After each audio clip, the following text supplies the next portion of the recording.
G'day prospectors, Tony Pilkington from Gold Talk Leonora on another bloody beautiful day. Just Mother Nature just doesn't stop giving.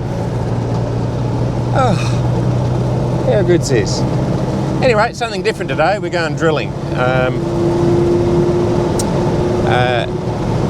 I used to do quite a bit of this sort of work, but don't really have the time for it anymore. But I enjoy doing it, so I like doing the odd job every now and again. So we're doing a first pass geochem program for a company.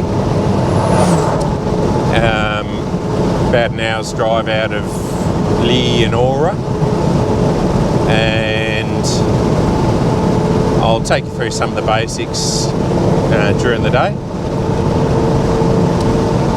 But basically what we're looking for is the rock licker will see something structurally that they want to investigate.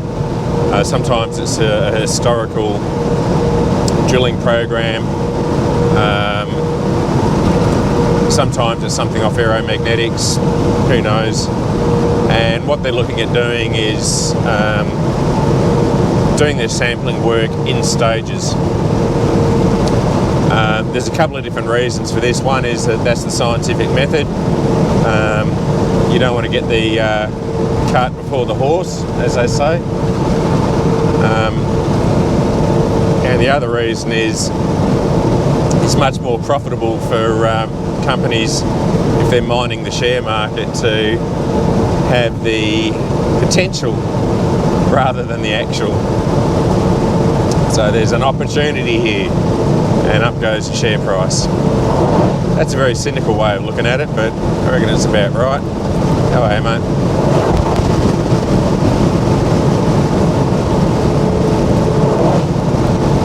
So what we're doing is we're using Sandy the Landy with our auger rig, and we're just pushing down through to blade refusal and into the hard stuff just a little bit, and that's where I like to take my sample.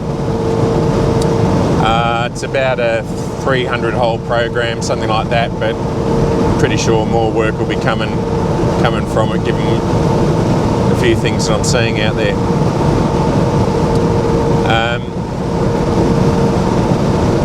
The way that drilling usually works, or historically works around here, is that you start off with soils, so basically either taking what we call a grab sample by hand,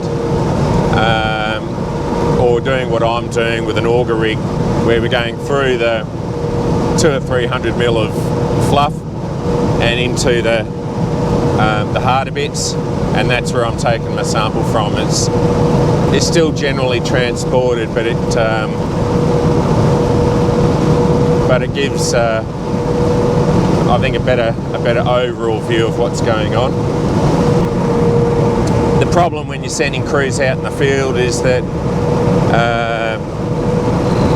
they're always thinking of getting the job done as quickly as possible, and that doesn't always give the good results. I get paid per sample, so it's in my interest to move quickly. But whilst any money's handy, I'm not doing it for the money. I do it because I actually really enjoy the exploration, this exploration work and prospecting in general. So for me, I'm probably only doing 10 holes an hour, which is ludicrous. But I'm just taking that extra time to drill down into the firm and doing it, and it just, as I said, better results. So historically, as I said, the people like me go into a first pass. If they get any sniffs, what we call smoke, historically they'd send in a rotary air blast rig. All drill rigs are named according to their method of cutting retrieval. So what I'm doing is auger, because the cuttings are retrieved off the flights, off the auger flights, therefore it's called auger. Rotary air blast basically means we pump air into the ground, and the cuttings are blown back out the top on the outside of the drill pipe. And basically rotary air blast, which has been a little bit replaced these days by air core. Air core's the same thing but has different type of drill rods and provides a less contaminated sample, a bit cleaner in principle.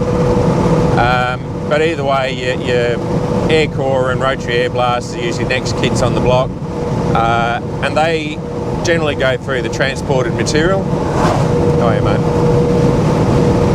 Until they get to bedrock.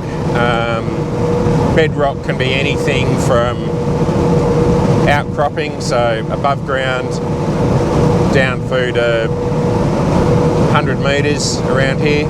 Usually it seems to be around 30 or 40 to 80 metres, something like that. And take the sample on the bedrock. That's what they're looking for. Again, they're looking at sniffs of in situ material. Once those results have been collated, and if they get a bit more smoke and a few hits, usually then it gets a bit more expensive and they'll bring reverse circulation in. RC will generally punch 100, 200 metres into the ground through any geology.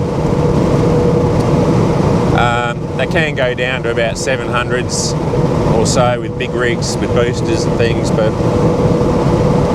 generally a couple 100 metres is what they're good at. And they'll basically punch through the transported material and start drilling into the bedrock. That's what they're really looking at. If there's anything good going on, like really good going on, eventually they'll bring a diamond drill in, and generally diamond drills pepper the ground, and that's sort of what we're looking at for resource definition work to work out the actual mechanics of the rocks of what's going on.